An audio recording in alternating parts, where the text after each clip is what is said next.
从验出低甘物苏丹红的辣椒粉苏丹红的辣椒粉10日已经开始回收了。调查嘛发现讲，高雄一间贸易公司买25公斤有问题的辣椒粉当作原料，生产19项相关的产品。市政府是表示讲，目前市面的通路有问题的产品都已经落价回收了。民众若是买到有出问题的产品买当来退换货。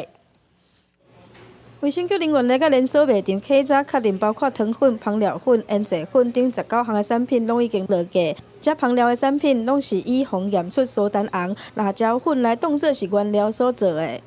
经查流向台北、台中、台南以及高雄，本局配合新北市卫生局通知，依法清查流向，并公布下架回收相关产品。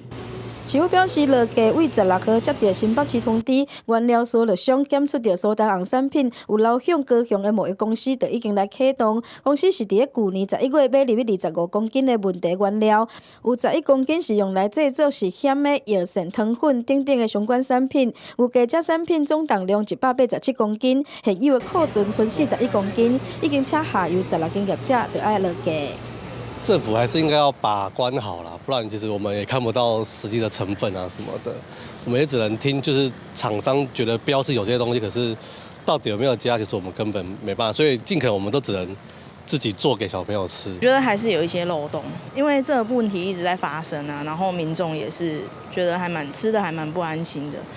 食咱的问题看起来，敢若搁要重新搁再来，嘛，互民众是真烦恼。毋过市府强调，伫19号进前，问题产品伫全高雄的通路拢已经落价，消费者袂搁买到。